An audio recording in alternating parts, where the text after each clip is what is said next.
Walk around any town or city today, and it's pretty obvious that most men have no style. But how do you know if you're one of them? The truth is, most men don't lack style because they're lazy. It's not even that they don't have enough money to spend on clothes. It's simply that their style conscience hasn't yet been turned on. So in today's video, I will share with you 6 signs that your style conscious needs to be rudely awoken. And I will help you make some small changes so that you can become the well-dressed man you deserve to be.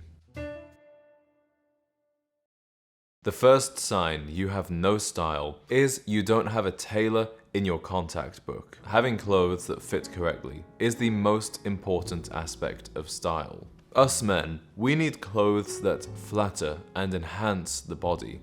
But the sad truth is, clothing off the rack rarely fits well. That's because we have a much more diverse range of body types out there than simply small, medium, or large. Therefore, the majority of your clothing needs to go to a tailor, including your casual pieces. Find a tailor that you can communicate with effectively, somebody who gets the work done fairly quickly and is enjoyable to visit. You also want a tailor who can give you advice when you need it, for example, about the fit of your shirt or the length of your pants. Not absolutely everything you buy will need to be tailored, but a well-dressed man expects that most of his garments will, and then it's a nice surprise on the rare occasion that a jacket or a pair of trousers fits perfectly off the rack. Tailoring is actually relatively affordable, and it will help you make the most of your affordable clothes. I would certainly rather wear a cheap shirt that's been tailored than a luxurious shirt that doesn't fit correctly. The second sign you have no style is you don't understand fabric. There are several main fabrics used in menswear. However, the wardrobes of most men consist of just jeans, polyester shirts, and viscose suits. And this limited range of fabric can be both quite uncomfortable and cause you to overheat. You will have a much better command of both style and body temperature regulation once you begin to understand different fabrics and their different purposes. For example, I do some one-to-one style consultations, and for the gentlemen in hot climates, I've had the pleasure of introducing them to linen, which is an incredibly cooling, breathable fabric that can be used to make everything from shirts to trousers to full-on suits. If you live in a place that experiences a cold winter, you might want to look into tweed and wool flannel. You can also use your understanding of fabric to play around with texture, which is a level of style that most men never even consider. Having just a basic knowledge of fabric also helps you determine quality, because price and quality are not always the same thing. For example, if you see a suit made of polyester, you'll know it's an inferior quality suit compared to one made of 100% wool. If you wear shorts more than you wear pants, you probably have no style. So many men, especially I'm afraid to say in the United States, default to wearing shorts all of the time. But trousers are the more stylish option and should always be your first choice. Not only are the legs of most men a little unsightly, but even if you have fantastic legs, the wearing of shorts reduces the options you have for your footwear and for your tops and jackets. And if you understand fabric, you'll know that wearing shorts is not the only way to reduce your body temperature. If you default to shorts all the time, it shows your style conscience isn't yet turned on. What the stylish man does instead is he defaults to trousers, and then he thinks, is the temperature actually so high that maybe I should wear shorts? And is the place I'm going, is the time of day appropriate to wear them? Style isn't just about clothes, it's about your overall presentation. And forgive me for a moment, bald men, because I'm about to talk about hair again. I know I've been harping on about this point for a while, but it really has surprised me to learn how many men are still going without a styling product in their hair.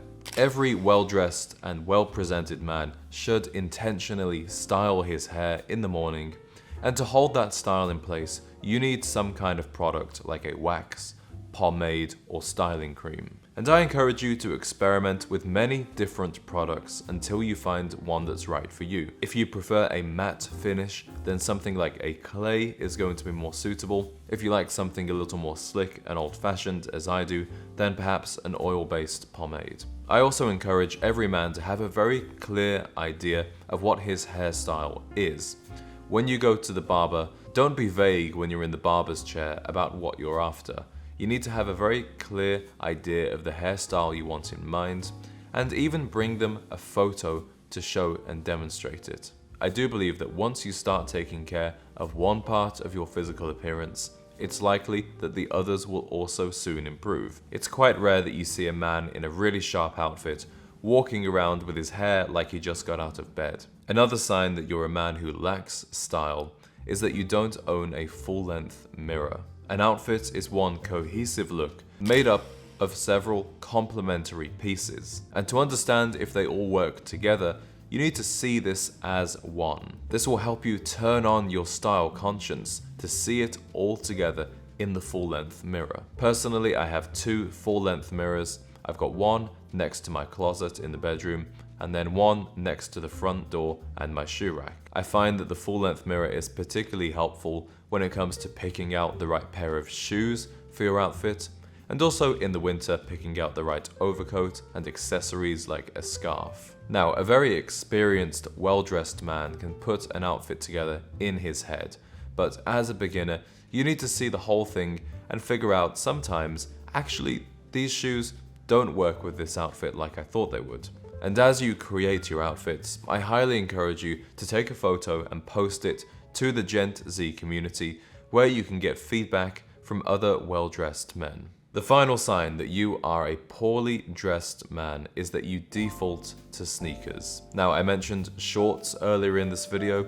If you look at the kind of man who wears shorts all of the time, typically on his feet you will see a pair of running shoes. But I've also seen men wear running shoes with an otherwise perfect outfit, and it completely ruins the look. I'm not talking about a pair of clean white tennis sneakers here, that's something else entirely. I'm talking about gym shoes, running shoes, worn in an environment, in a place where no exercise is being done. There is instead a leather shoe to suit every man in every style for every occasion. Even in the most casual of places like a dive bar, you can seriously upgrade your look with a pair of leather work boots just like this. If you're out in rural Texas, embrace that Western heritage and wear a pair of cowboy boots with your jeans. If you're in the city like me, you might enjoy a pair of sleek Chelsea boots or some penny loafers. So as you can see, there are many leather shoe options other than a pair of stuffy black Oxfords. A well-dressed man sees his footwear as another opportunity to increase his style and improve his outfit. And when it comes to the comfort argument, I'll take my pair of wingtip brogues over sneakers any day. Those things have kept me comfortable everywhere, from the inner Hebrides of Scotland to the streets of downtown Chicago. I really do think we are coddled today into wearing sneakers and athleisure fabrics all of the time. It's like we've forgotten what real clothing feels like and how good it feels to dress like a man of purpose. So, this video was not meant to offend anyone, only to help you on your journey to become a better dressed man. And if you want to start making progress with your style and appearance, then I highly encourage you to join the Gent Z community. This is a place where you can share your outfit photos and seek feedback from a community of kind, encouraging, and supportive men. And I myself will of course also leave you a comment sharing my thoughts. Gentlemen, thank you for watching, and I look forward to seeing your outfits in the Gent Z community. You'll find the link down below.